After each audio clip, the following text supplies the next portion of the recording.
Assalamualaikum warahmatullahi wabarakatuh. Live from Hulosulu, this is Queen Helen Abdurrajak, February 28, 2022. Mabuhay, Maharlika Kingdom of God, Lupusog Empire. Mabuhay ang buong mundo na nakikinig sa ating programa kada umaga. Sa kahapon, meron tayong talagang tinawagan na mga sumbong ng mga kasama dahil sa pagbahay-bahay para pilitin bakunahan ang mga tao diyan sa Tubod, Lanao del Norte, sa Magsaysay. Kaya nga, napakinggan ninyo kahapon, kung merong karapatan, ipaglaban. Yan na ngayon gagawin natin. Ilabas na natin at lahat ng mga kabalbalan nila, mga opisyalis ng gobyerno, mula barangay pataas, mayor, gobernador, congressman, senado, hanggang sa Malacanang na mga tao. Secretary Nograles, reviewin nyo na yan dahil alam natin na puro mag-i-expire o expired na ang mga tinuturok ninyo sa kabukiran. Kaya nga, kung tutuusin, talagang tinitingnan natin yung mga nananakot, ginagamit ang sangay ng NBI. Yan ay i-check natin kasi talagang merong mga living witness doon na nandoon na nakarinig. Lahat yan, binabaybay natin. Kaya ngayon, sa araw na ito, nakita naman ninyo dyan na ilang araw na nailabas na natin na buhay si Ferdinand Edralin Marcos. Ibig sabihin, lahat ng mga question ninyo, yung katiwalian, yung mga kailangan ninyong ipaglaban na mga namatayan sa ngalan ng martial law, ito na ninyo makita, harapin ng dapat harapin. Kaya nga ang Korte ng Soberanya ang siyang bibigay sa inyo ng tunay na hustisya.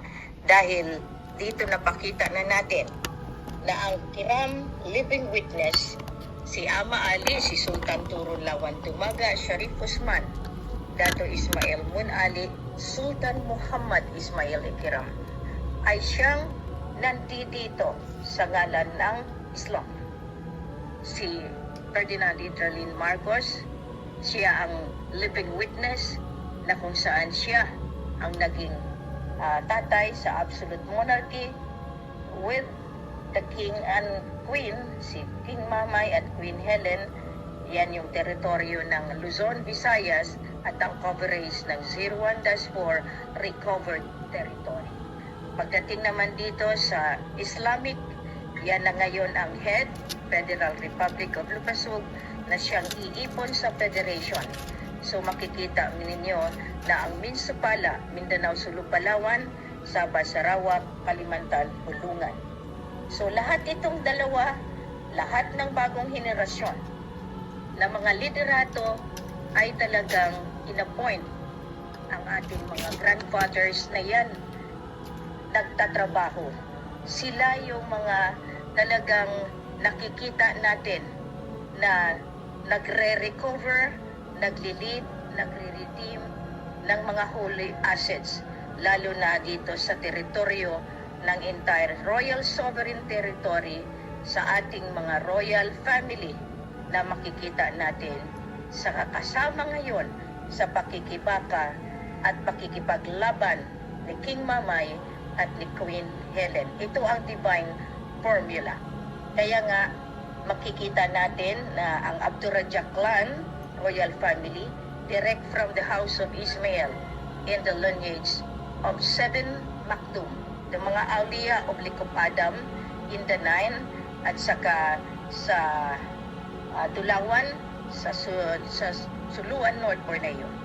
Yan ang sinasabi ko sa inyo pagdating sa linya ni Ama Ali, sa linya ni Raja Muhammad Kamar, Mamay Hasan Abdurrajak, Nabi Muhammad. Yan ang kaniyang talagang linyahin na direkta na makikita natin. Tapos pagdating doon sa Christian, sa grandson of City of Rome, direct from the House of David lineage, mga Pope Papa yan, Pope. Yan ang royal clan. No, hindi pa natin ilalabas dahil sa kanilang seguridad, dahil dito sa redemption process natin. Pero, masabi ko sa inyo, ang utang ng Russia, 500 trillion US dollar. Ang utang ng Amerika, 990 trillion US dollar.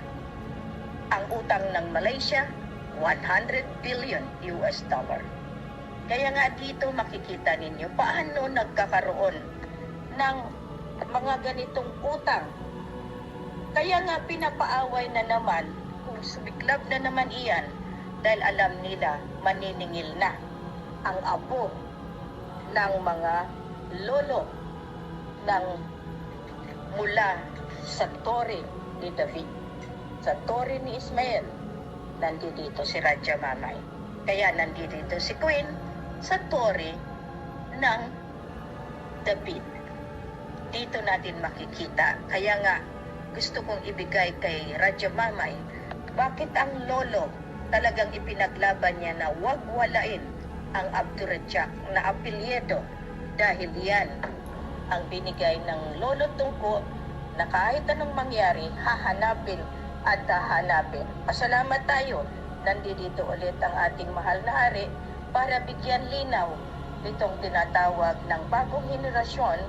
Ang pangalan mismo ang siyang magpatunay kung bakit hahanapin ng buong mundo at magtulong-tulungan baguhin ang hugis ng ating bagong mundo na ginagalawan. Hindi lamang lupasok, kundi ang buong mundo. Mahal na hari, bakit ang Abdurrahjak ang siyang tumayo ngayon bilang isang royal family clan para tulungan ang Islamic ng buong mundo? A'udzu billahi minasyaitonir rajim. Bismillahirrahmanirrahim. Ito po ay katotohanan. Wala na po, hindi na po magpayag ang Diyos at saka Allah. Ang mali ay maging totoo, totoo ay maging mali. Actually, my great-great-grandfather is the only son of Sultan of Suriname, the founder of Mashu, and 15th century by the inland Magna Carta. Siya po ang nagtayo ng agama Islam, yung tinatawag Malaysia at Tiang Ilmo dito sa Pilipinas, Hang Sin Ilmo. Ang lolo ko ito, pangalan niya dito sa Sulu, siya ay White, puti siya, Muhammad Kamaluddin in Sulu. In Indonesia, Muhammad Kamaruddin, hindi po siya black.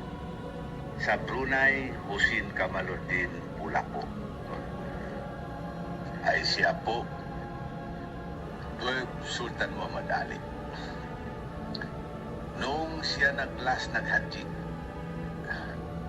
yun na ang binigay ng Allah sa kanya na tunay na pangalan ay Haji Abdurrahjak. Bakit po Abdurrahjak?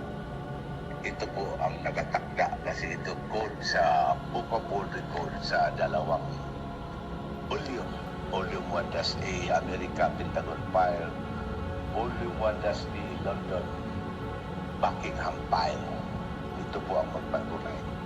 Kasi noong ang tatay ng tatay ko, my great-great-grandfather, pumanaw, siya lang ang tinawag sa kanila, sa pitong sila magkapatid, siya lang ang pinatawag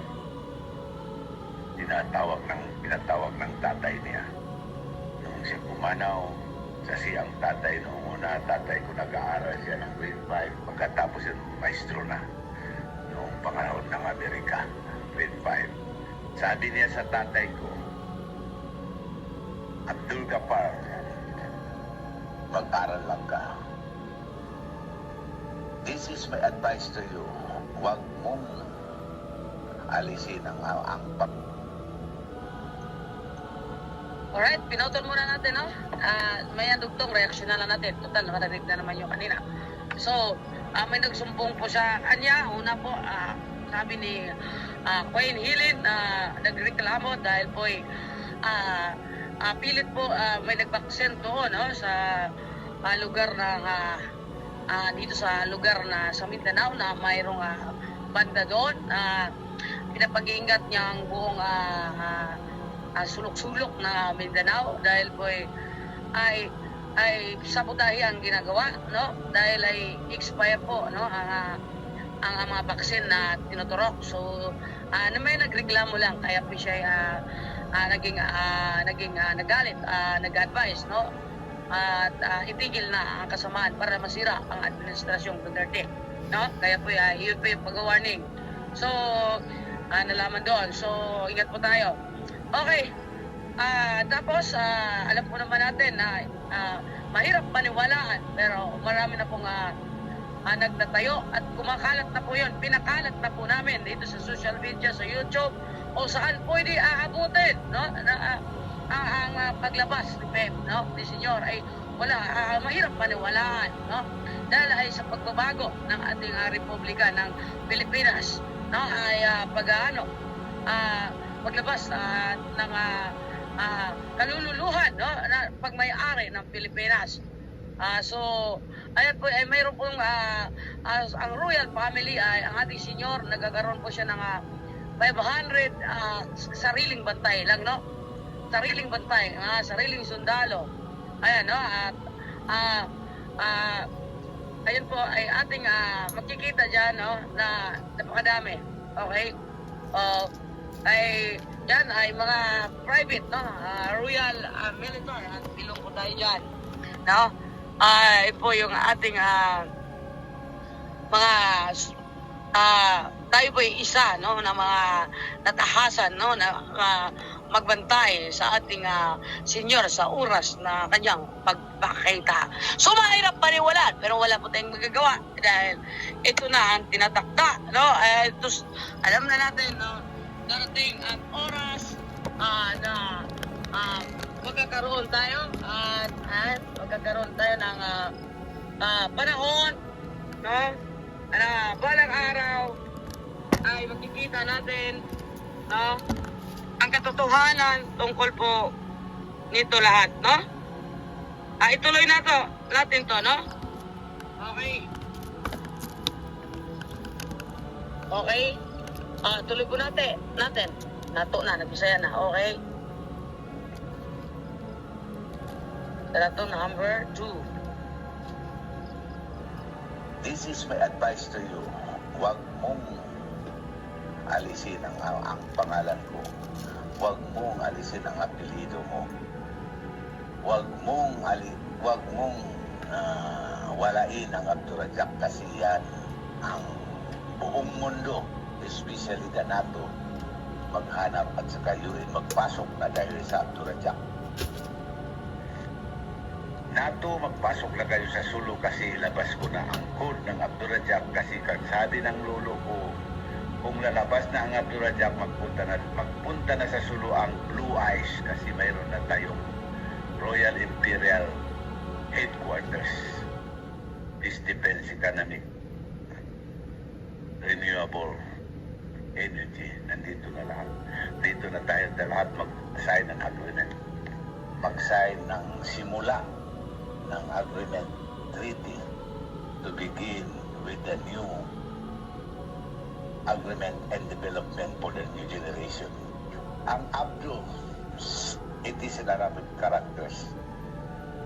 Ang ibig sabihin ng Abdo sa English, grace. Sa Tagalog, Gracia. Big grass, pinakamalaking gracia. Abdo.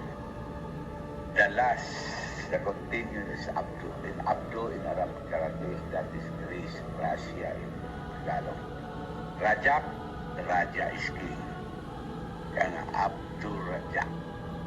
Lalabas na ang Abdurrahjak, buksan natin na ang grasya ng asset ng tinakda ng Diyos Ama at saka Allah ibigay na sa tao naghihirap, pinapahirapan ng mga politiko, walang puso sa tao, na national government, local government, Malaysia, Indonesia, isauli ninyo niya ang 50 years pinagtiwala sa inyo. Ano nangyari sa demokrasya? Ayun. 50 years. 100 billion US dollar ang utang Just think and imagine. ng Malaysia. Ang lolo ko, my great-great-grandfather, nagbigay siya ng 50 years sa inyo on August 5, 1963. Yan sa Department of Foreign Affairs in Manila. 50 years lang ang binigay at pinayagan lang kayo maggawa ng dalawang party. Kaya dito sa Pilipinas, Nationalista Party, Liberal Party for the period of 50 years. Also in Malaysia, it is my great-great-grandfather, the founder of UMNO, the founder of Malaysia, the founder of independent of Malaysia, 31st August 1957, the last and the first king of Southeast Asia, and the first Prime Minister of Malaysia from 1969 to 1970. Maniwala kayo, hindi. Kaya nga kayo Malaysia, kayo hindi country. Kundi kayo trust. Nandiyan sa Treaty and Agreement in 31st July 1963 was signed in London. Maniwala kayo, hindi. May Hindi. testamento. May testamento. Hindi kayo maging country hanggang hindi ako tumayo as the replacer of the first and the last young the first one Agong of Malaysia, Dr. Mahathir Mohamad. Kung ikaw naghinga pa sa oxygen, ilabas mo na, ibalik mo na ang absolute monarchy sa Lupaso, sa King and Queen of Sabah and North Borneo. Kami po ang nakaprogram, ang nakatakda, pumalit sa katotohanan to become a leader, ibabalik ang power and authority by the people, for the people, to the people. Yan ko kami pinili ng Diyos Ama, ng Allah, para sa lahat. Para sa lahat. Ngayon, imagine ang grace period ng MA63, September 16, 2013. Ano nangyari, Mahathir? Dahil sa iyo, nasira lahat ang demokrasya. Inangkin mo ang pera na hindi sa iyo. Inna lillahi wa inna ilahi rajiun. Lahat ang kamalian mo, hindi ka natanggapin ng Allah. Wala ka ng mercy na Diyos Ama. Dahil ito, ikaw ang nakaprogram sumisira sa buong mundo, especially sa Lupaso, Basilan, Lanao, Maguindanao. Dahil dito nag-umpisa lahat ang kasiraan. Sinabi na ng uncle ko, the first head of the state of Sabah and the first first chief minister of Sabah, Datuk Mustafa Harun, before siya namatay. Kaya nga inaulit-ulit ko, before siya namatay, tinawag lahat niya ang cabinet niya, especially si Dayang Mahani. Lahat ang pinagawa na kasiraan, it is command by Dr. Mahathir Mohamad. Hindi ka na tun. Tun ay title political. Tapos na ang 50 years, magbalik na kayo sa source of origin ninyo. Wala na kayong dato, wala na kayong tun, kasi tapos na. Ako na ang magbigay ng titulo ninyo, title ninyo. Kung kayo susunod sa Allah, kung kayo susunod sa Quran o Karim, ibabalik natin na ang pamumuno sa Diyos Ama, sa Allah. Dahil tayong mga tao ay di pwede pagtiwalaan. Dahil puro kasinungalingan, puro kalukuhan, puro hindi tama. Ngayon wala na kayong serbisyo sa publiko. As a leader, you must be a good followers. Saan na ang good followers ninyo? Pinili kayo ng bayan, ng taong bayan, tatay at nanay, para maalaga ng tao. Ngayon wala na, pinapatay na ang tao dahil sa vaksin ito. Ang vaksin ito, kailangan ihintog ninyo na. Huwag na kayo mag-house to house. Kung kayo pa ay mag-house to house, I have to order North Borneo, Sultana de Jolo, Queen of the Philippine Island, to do an inventory as soon as possible. Before mag-1st of March, tingnan natin Isang araw na kung lang. saan kayo. Ngayon na lang ang huling araw. Kung hindi ninyo mabayad ang 58 years utang ninyo sa tao, ha?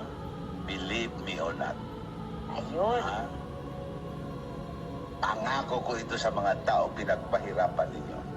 Hindi niyo ba alam? Sa munisipyo ng Istino, may isang imam diyan, binibigyan ng engkantado. Na naginip siya, dinala siya ng isang matanda, mahabang barbas. Dahil dinala siya sa ibang lugar. Ang lugar na yan, maraming patay. Kinakamada ang patay. Lahat patay. Sabi ng matanda ito, mahabang barbas ito. Tingnan natin, tingnan mo imam ito, tao na mamatay ito. Ito ang binaksin ng COVID-19. Dito lang sa Jolo, ha, ang dami. Pero kung sila ampunin ng Allah at saka Prophet mo, Uy! Kayo admin ha? Uy! Kayo admin! Ay nako, bukuhan. Bakit ba ganyan kapal? Ayaw mo na kapal. Okay. Ayaw mo na. Ay nako. Gusto nating, tama lang yung admin, no? Ilagay mo yan dyan dahil napag-usapan natin kanina yan. Siguro kaya nilagay ng admin.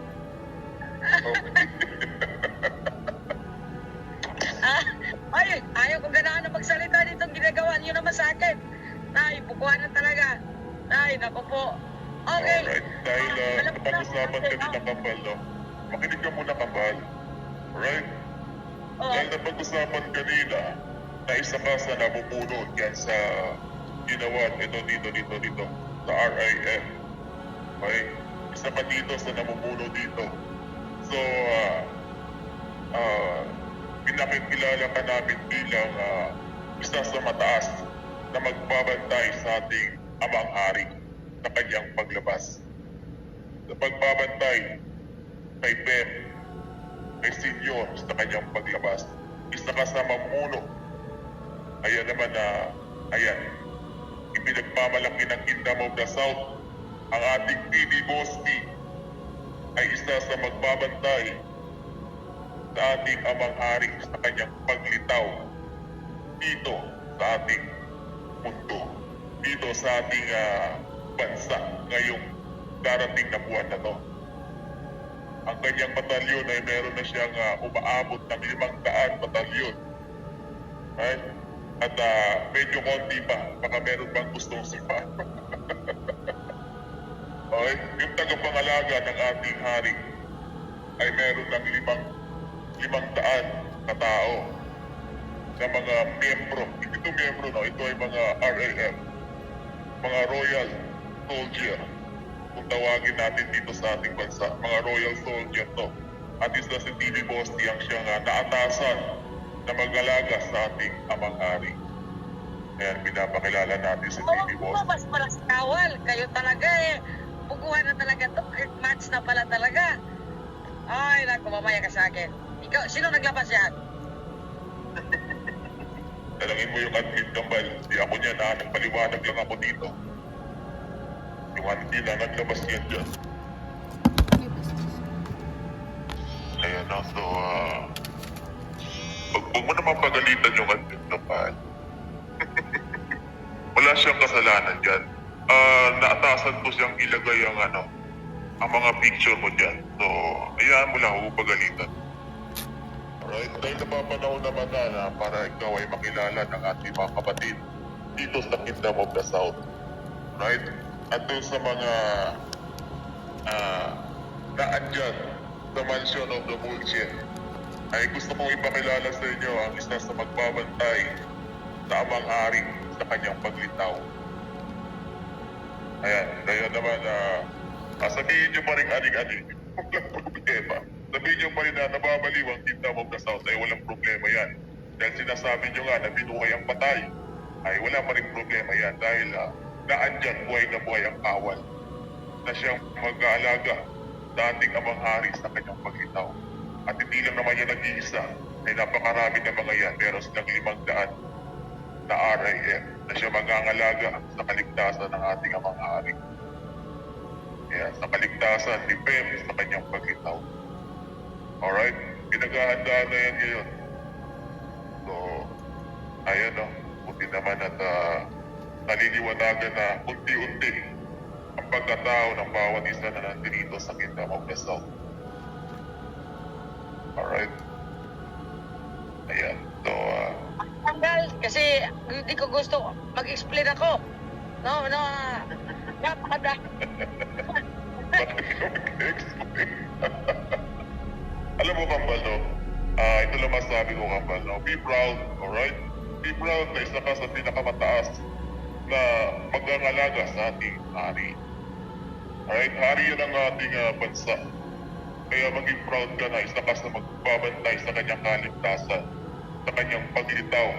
Muli, dahil alam natin na nanganganib ang kanyang buhay dahil sa mga banda noon at ngayon, siyempre. Mas matindi ngayon yan dahil muli siyang lilitaw. Dinayin mong patay na nabuhay, kaya naman mas nanganganib ang kanyang buhay. Mabuti yan ang unti-unti nang pinapakilala ng mga taong nasa likod ng Kingdom of the South. Ayan ha. Okay. So, huwag mo nang pagalitan yung admin yan. Alright, so, pakitanggal admin, no? Pakiusap kasi magano ako. Okay.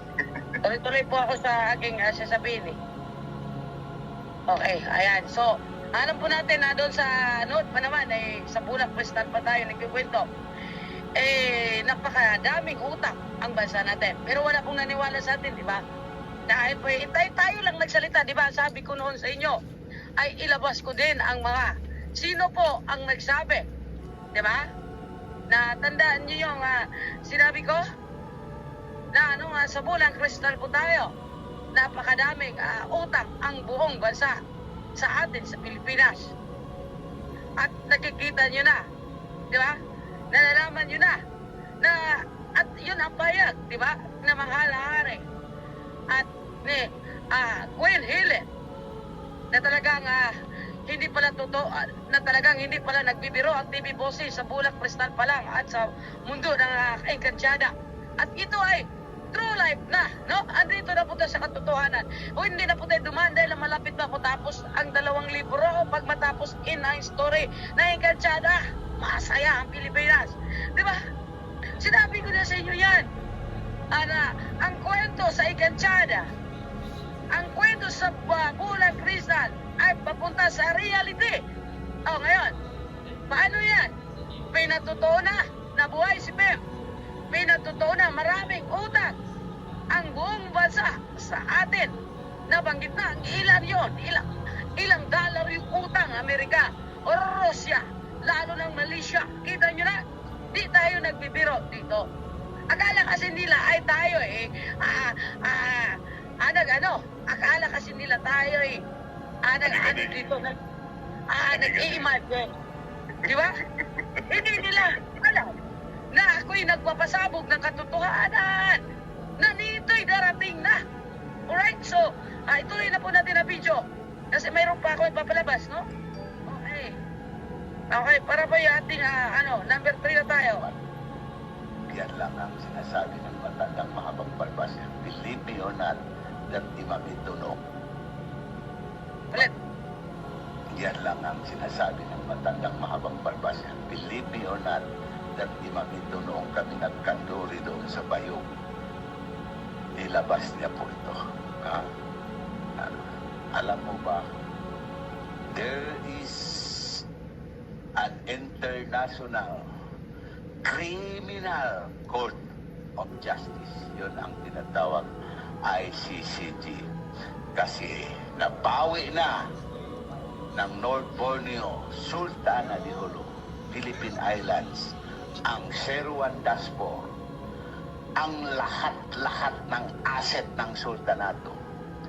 Ibabalik po yan sa taong bayan. Pera ng taong bayan. All the people's money, especially the poor country. Kami binigyan lang ng authority para iayos ang law. Law must be an order. Kaya nga, ang first in-implement na namin, freedom of religion, freedom of speech, freedom of choice, but the last, no one is above the law. That's why ang vision ng mission namin from 2009, 2010, 2011, 2012, 2013, 2014, 2015, 2016, almost 11 years, etc., etc. Yan ang magpatunay. Tama na ang pagbaksin ninyo. The DILG, the Office of the President, Intel Action Task Force, illegal na kayo. I am the real Sultan of Sulu in North Borneo. Wala na po ang authority ng Presidente. Tapos na ang 50 years, hanggang doon lang kayo kay Gloria. Si Gloria ay wala na po. Kasi siya, kahit siya ang pinsan ko, ako ang magtunay, wala pa po. Mas maganda kung may maskara. Ibubuksan ko yan sa publiko kung siya ay totoo. Kaya nga, i-declare niya na ay siya ay patay na. Kung sino kayo magtanggap, binubuhay niyo pa ang patay, maniwala kayo hindi, ibubuksan ko ang maskara ninyo para malaman ng publiko anong ginawa ninyo sa country, anong ginawa ninyo sa taong bayan. Kasi dito lang sa Pilipinas, destroyed the image of the Philippine President of the Republic of the Philippines. Hindi na tayo maggamit ng maskara. Ay, tutuloy natin pa ito bukas kasi doon magpunta pa tayo sa Sabay stand-off, Zamboanga stand-off para ilabas ko na sino ang author ng Sabay stand-off, Zamboanga stand-off, and Marawi stand-off. Kailangan natin na ilabas para makulong na. NATO, please be advised. United Nations, please be advised. Abdurrahman, lalabas na. Nandito na sa Lupaso. Assalamualaikum warahmatullahi wabarakatuh. Waalaikumsalam. Napakaganda po ang binigay na pahayag ng ating mahal na hari at nakikita ninyo talagang inutusan niyo na po ako bilang reyna magkaroon ng inventaryo. Maraming salamat po at kahapon na ipalabas na ng ating mga matatandang kapatid ang ating mga lolo sa iba't ibang dako ng mundo na binigyan ng Allah ng otoridad sa ngayon sa itong bagong henerasyon. Si Apo Lakay, nandiyan siya bilang living witness dahil ang kanyang otoridad na isalin na niya sa kanyang pinagkatiwalaan sa panahon sa ngayon. Kaya nga, napakagandang isipin na talagang nandiyan sila ni Ama Ali para kung merong Abdurrahman clan na royal family na tumayo, meron ding itinakda na pamilya na sumalo sa ngalan ng ating Presidente Marcos. Alam natin, hindi Marcos ang kukuha. Walang kapatid na Marcos ang makakuha. Walang Imelda makakakuha. At alam din ni Bongbong na hindi niya makuha.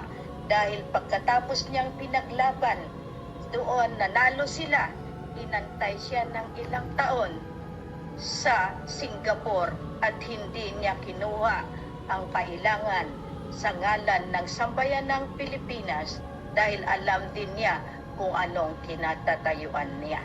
Kaya nga kayong may mga hinanakit, kayong mga naging biktima ng tinatawag natin karahasan na ginawa ng martial law, hindi niyo makuha kahit saang korte. Dito kayo mag-file ng kaso sa Sovereign Court sa Indanan, Sulu. Welcome po kayo dito. Ang batas ng sovereignty walang kinikilingan. Kaya nga, kayong mga naghihinagpis, naghinanakit, ang batas na makatarungan ay dito lamang ninyo makukuha sa ngalan ng Allah, sa ngalan ng Diyos Ama, dito sa Sovereign Court ng Indanan, Sulu.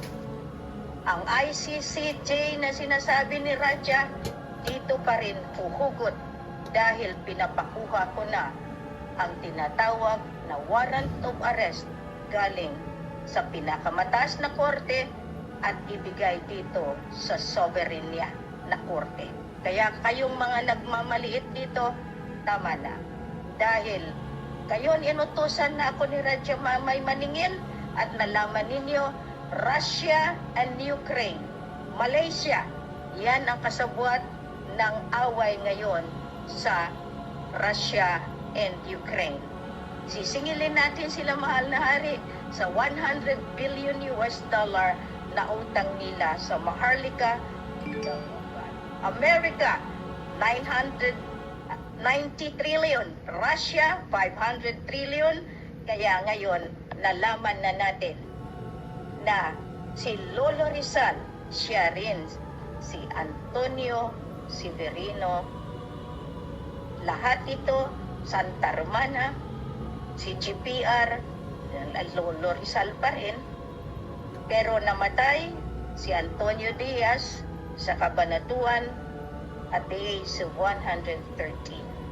Makikita ninyo ang pagsalin ng mga otoridad pagdating sa pinansyal, galing pa sa mga dugo ng mga lolo na hindi na pwedeng harangin dahil lumabas na ang katotohanan.